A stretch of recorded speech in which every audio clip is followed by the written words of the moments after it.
Para você ligado no canal no Vácuo, muitíssimo bom dia, boa tarde, boa noite. Nessa segunda-feira, dia 29 de maio de 2023, gravando a edição de número 585 do canal no Vácuo, mais precisamente às 3h48 da tarde, 3h49, acabou de mudar o relógio aqui, no horário oficial de Brasília. Vamos que nós tivemos aí 2/3 do domingo de maior velocidade do ano, né? Por isso porque a NASCAR fará a sua corrida lá em Charlotte hoje, com início bandeira verde previsto para daqui a 11 minutos, se o tempo deixar, porque nós tivemos hoje uma tentativa de finalizar a etapa da Xfinity e lá na metade do segundo estágio, cobertores em cima dos carros, choveu e a corrida da Xfinity será realizada ou será completada depois da etapa da categoria principal, ou seja, a Xfinity hoje deve terminar por volta de mais ou menos 6 horas da manhã do horário oficial de Brasília. Do horário oficial de Copenhague, né? Isso dá 1 da manhã do horário oficial de Brasília. Muito bem. Parabéns, São Pedro. Você acabou de detonar o final de semana, a segunda-feira de muita gente. Hoje é feriado, né? O Memorial Day lá nos Estados Unidos. Obviamente, que bancadas vazias hoje para Coca-Cola 600. Né? O pessoal precisa voltar para trabalhar lá nos Estados Unidos. Vamos então para começar com o Grande Prêmio de Mônaco. Sim, conforme sentenciei lá no Automobilismo para Principiantes, junto de Sandro Varela, então é Natal, como diria Simone. Acabou o ano de 2023 com essa vitória do Max Verstappen praticamente. São 39 pontos de diferença para Sérgio Pérez.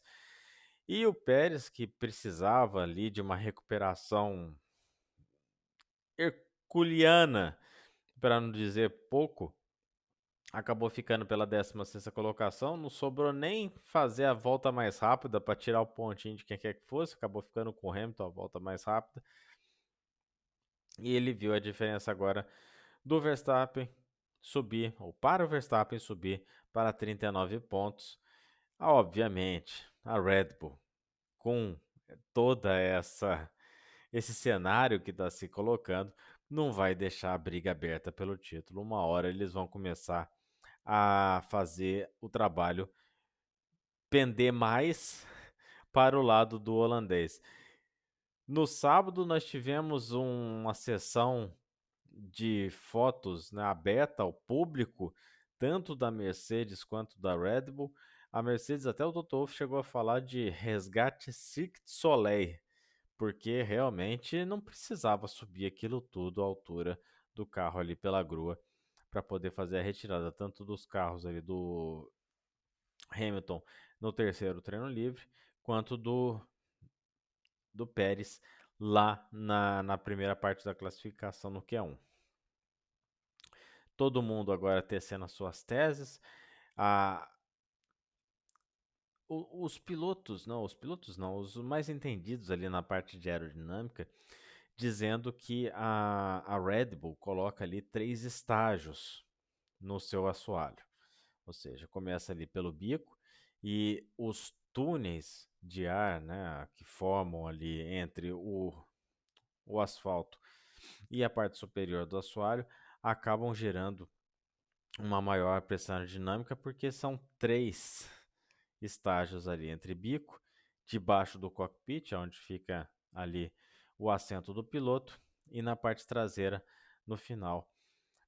Agora, se alguém vai conseguir copiar esse conceito para seu carro até o final do ano, é essa a pergunta.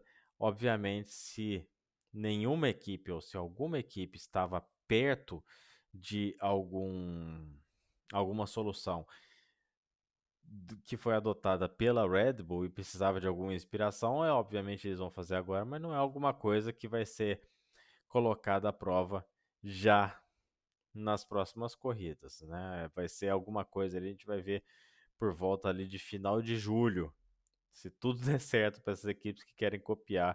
E aí, obviamente, o campeonato está mais do que encaminhado para a Red Bull. O Alonso que agradece, porque ele agora na terceira colocação está apenas 12 pontos do Pérez e abre 24 para o Hamilton.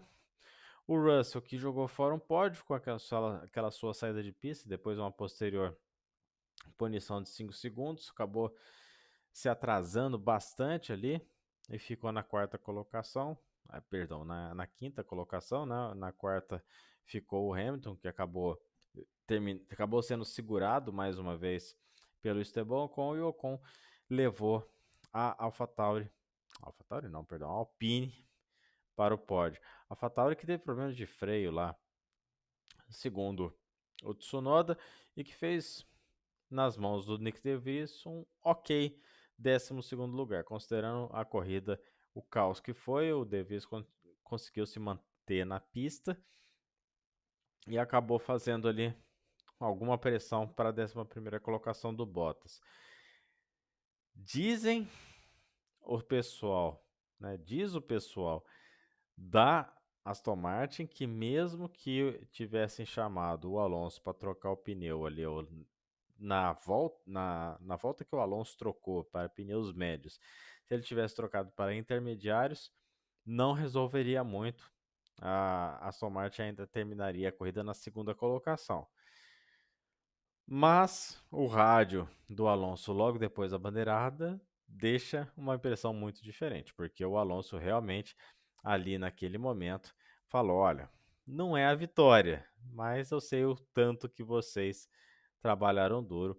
O Hamilton não, o Alonso trabalhando ali, sendo aquele líder de equipe, porque ele sabe que a Aston Martin vai trabalhar para ele, e se ele foi enxotado da Aston Martin, assim como ele foi enxotado da Ferrari, por assim dizer, e saiu da McLaren do jeito que saiu, fechando as portas para outras equipes como a Red Bull e a Mercedes, ele sabe que se perder esse lugar na Aston Martin, praticamente decreta o fim dele de carreira na categoria.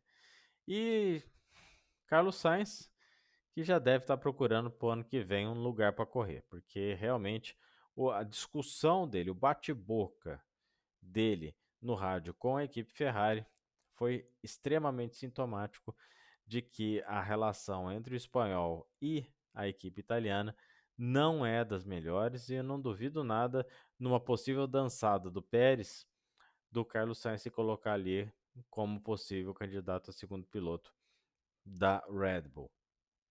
No mais, a Red Bull tem mais pontos do que a Aston Martin e a Mercedes somada, ou seja, acabou o ano também no Construtores. Ferrari com 90 pontos se consolida ali na quarta colocação, e Alpine com o pódio do Ocon e um bom sétimo lugar do Gasly, consegue ali abrir uma folga muito grande no campeonato de construtores para a McLaren. Tem mais do que o dobro dos pontos dos ingleses de Woking, que levanta a mão pro céu com os 3 pontinhos, porque era para fazer um ponto só caso não tivesse vindo a chuva e caso o Tsunoda conseguisse manter ou conseguisse se mantiver lá na pista, ele que acabou, o japonês, terminando lá pela 15ª, caindo pelas tabelas. E a notícia da semana, ou do final de semana, é que a Haas estaria de portas abertas para a entrada da Alfa Romeo já em 2024. A gente, aqui no canal, alguns vídeos, perdão, antes do Grande Prêmio lá dos Estados Unidos em Austin ano passado, e também depois do Grande Prêmio de Austin na segunda-feira seguinte, nós falamos dessa possibilidade, ou seja, para você que está ligado aqui nesse canal, não é nenhuma novidade, você já sabia que a Alfa Romeo iria aportar lá na Haas, e faz todo sentido, porque a Haas utiliza os motores Ferrari, a Alfa Romeo nada mais é do que uma renomeação do motor Ferrari dentro da própria equipe. A equipe será a Audi ano que vem, e aí sabe-se lá com qual motor que vão correr ano que vem a dona Audi. E teremos Haas, Alfa Romeo para 2024. Alfa Romeo, que nas mãos de Bottas e Chu, apesar de ter feito a única equipe que acertou completamente o tempo de troca de pneus slicks para pneus intermediários na corrida, deveria ter saído com um pontinho, pelo menos, lá de Mônaco. Não foi isso que aconteceu. Campeonato, como a gente sabe, em termos de decisão, vai se encaminhando para um tri completamente fácil, um tri mais fácil da história da Fórmula 1 para Max Verstappen. E daqui para frente a gente torce para que tenhamos corridas muito boas num campeonato praticamente decidido.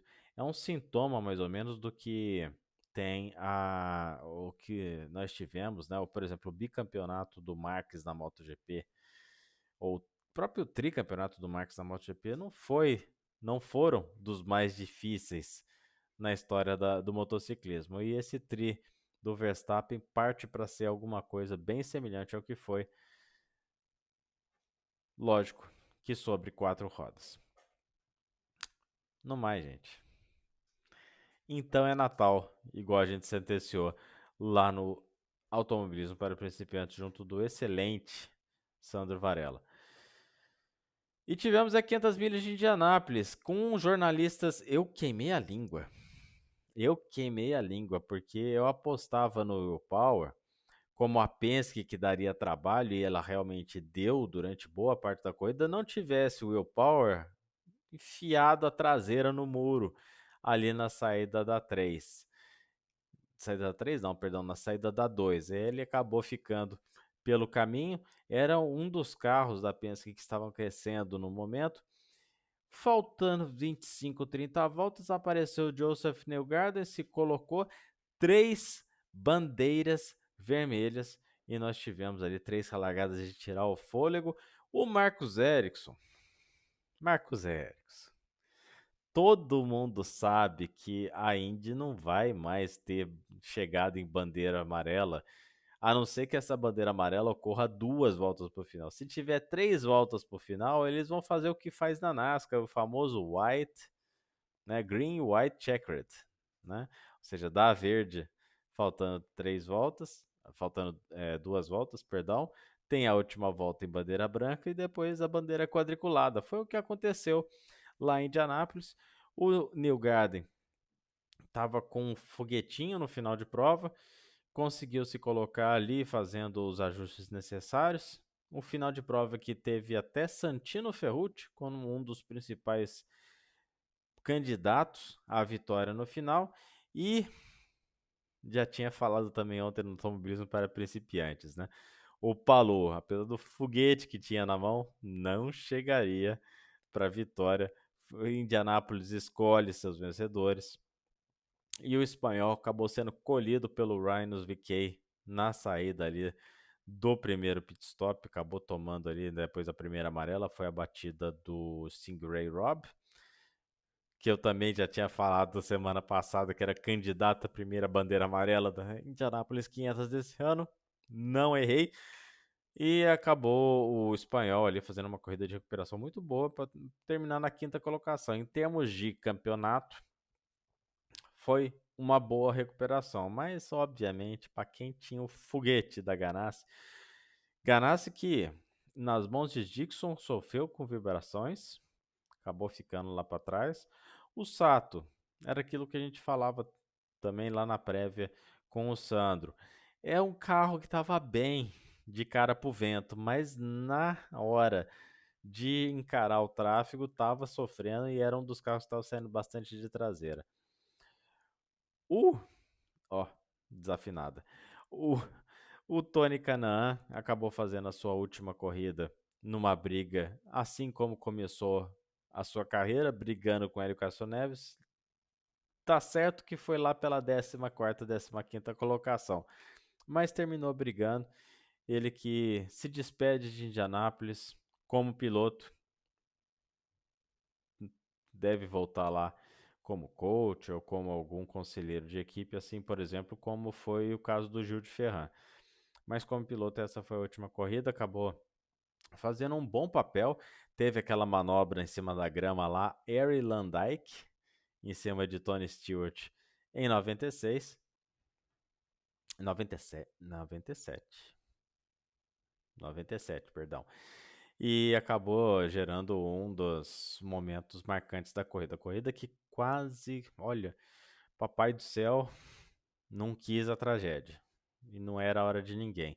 Porque um pneu voou pelas arquibancadas, passando a cerca de poucos metros, 2 metros, pelo que o, o pessoal lá da cultura, né, o Jefferson Kern com o Fábio Seixas informaram, passando por cima da arquibancada do final da curva 2, na pancada do Kyle Kirkwood, quando ele pegou o carro ali do Felix Rosenqvist na saída da curva 2 ali, não conseguiu. O Santino Ferrucci fez um trabalho espetacular de tirar o carro do Rosenqvist, mas o Kirkwood não teve a mesma sorte. Acabou ali, inclusive, capotando. São Aeroscreen, Santo Antônio salvaram também a cabeça do Kyle Kirkwood, porque aquela pancada que ele deu no muro de cabeça para baixo já vitimou alguns pilotos ao longo de 500 milhas de Indianápolis ao longo dos anos. Prova de que esse carro é um tanquinho de guerra e é assim que a gente gosta de ver, porque pilotos entram no carro com vida e saem do carro com vida. Sorte ou falta de sorte da torcedora que depois teve o carro atingido lá no estacionamento pelo pneu que voou e ganhou depois ali uma visita à pista, beijou o muro de tijolo, ganhou a carona de volta para casa, o seguro paga. Verdade é essa. Não duvido nada também que o Roger Penske deve ter olhado e falado, quanto que é para consertar? $3.000? Tá, volta ano que vem, tá aqui o ingresso do ano que vem junto também. Volte sempre. O Penske. Primeira vitória da Penske desde que o Roger comprou tanto a categoria quanto a pista. A última vitória da Penske em Indianápolis tinha sido lá com Simon Pagenaud, mas muito tempo atrás. E também um hiato de 7 anos sem vitória de americano na maior corrida dos Estados Unidos. E o Pato Ward que, né, xingou, tá bom, foi pra cima do Ericsson, mas Ward podia ter economizado aquela ultrapassagem pro final da 1. Foi tentar na 3, acabou rodando, tava ali, era o carro com maior velocidade ali às 7 voltas do final para tentar alguma coisa ali na relargada e com 7 voltas ia jantar todo mundo. Antes da batida na amarela, e agora que foi causada pelo próprio Kirkwood, né, na batida com o Rosenqvist, o Pato estava liderando, ele tinha ultrapassado o Ericsson e já tinha aberto ali pelo menos 1,5 segundos de vantagem. De tão acertada que foi a estratégia da McLaren, de colocar pneus novos na última parada com menos combustível no tanque. E ali, meu filho, vocês iam ver Pato Ward só lá na festa do pódio. E a comemoração de Joseph, seu boneco Newgarden. Aí eu vou pra galera. E olha, se eu ganhasse 500 milhas, eu vou falar pra você. O Elin escalou parede. O Tony não sabia se apontava para o céu, se cerrava o punho. Montoya também não se coube dentro do cockpit. E o Neil Garden foi para a galera. Acabou ali fazendo uma festa muito bonita. O famoso prefeito, né? Há alguns anos atrás, desde que se mudou para Penske, ele era conhecido como apelido dele ali no meio, no paddock da Fórmula 1, como prefeito de Indianápolis.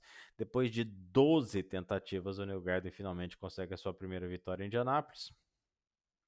Na 100ª vitória da parceria Shell, a empresa de combustíveis e lubrificantes, com a Penske em todas as categorias. Aí já está contando V8, Supercars V8 da Austrália, a própria NASCAR, que vai correr daqui a pouco, que já está com 8 minutos de prova nesse momento, lá em Charlotte, e também a Fórmula Indy. Segue o barco. Newgarden é o quarto no campeonato, 182 contra 219 de Palou, 20 pontos à frente de Marcus Ericsson. Howard, mesmo com a batida 185, está bem no campeonato. Aí depois começa a ficar morrinho acima, né? O Dixon está com 162, já são ali 57 pontos de desvantagem para a Palou, já é mais de uma corrida. E o Scott McLaughlin foi a Penske que não deu certo no final de semana. Acabou terminando ali atrás da 10ª colocação. Ficou com 149. Ele que foi o que tomou o passadão do Tony Kanaan. E para falar do outro brasileiro, apesar de mostrar alguns bons momentos de bom rendimento, o Hélio Castro Neves não teve carro à altura. Um dos carros que sofreu com os problemas de vibração lá em Indianápolis terminou uma posição à frente do Tony. E, segundo o Hélio, tente outra vez. É com esse objetivo que ele vai para o ano que vem, para tentar a 5ª vitória nas 500 milhas de Indianápolis. E tivemos também o pessoal da DTM. Eu vou falar para você, gente. Você tem um final de semana que tem Indy 500, Grande Prêmio de Mônaco, Rally não correu. A NASCAR sempre corre, né? Mas agora com o mau tempo acabou ficando para depois. Qualquer outra categoria do mundo não correu nesse final de semana, nem a MotoGP. O DTM resolveu fazer as suas corridas de estreia lá em Oschersleben, na Alemanha, e o Tim Heinemann com a Porsche acabou garantindo a liderança do campeonato, seguindo de Frank Perera, ele mesmo, ex-companheiro de Lewis Hamilton, lá na Art Grand Prix, na GP2 em 2007, 2006. É 2006, né? 2007 o Hamilton já estava na McLaren. Tá correndo de DTM o garoto. Garoto não, já, né, já tem mais de 40 anos. Christian Egerhardt com a outra Porsche, com a WRT. Depois vem o Thomas Prainen, austríaco também de Porsche. Aí a Audi do Ricardo Fella. E depois mais uma Lamborghini do Mirko Bortolotti, o italiano. Boníssimo kartista andando lá na DTM. A gente só fez essa classificação da DTM para pegar no pé dos alemães e falar: olha que planejamento, né? Poderia ter feito a estreia no final de semana passado. E cadê Ferrari? A vencedora das 24 horas de Nürburgring, QD, né, italianos, com essa boníssima 299 GT3, mas que no DTM ou falta piloto ou falta equipamento, um dos dois. Canal no Vácuo volta nessa quinta-feira para fazer prévia de Grande Prêmio da Espanha, tem prévia da Indy Detroit, a MotoGP volta a fazer corrida, ou seja, a edição de quinta terá mais de meia hora, a edição de segunda-feira vai ter possivelmente mais de 40 minutos de duração e a gente fica por aqui para gravar mais esse vídeo para vocês. Lembre-se que você pode curtir esse vídeo, pode compartilhar esse vídeo, pode comentar esse vídeo, pode também inscrever-se nesse canal e ativar o famoso sininho, que são as notificações de envios de vídeo. Grande abraço para vocês, ótima semana para todos e sobe vinheta. Tchau, tchau.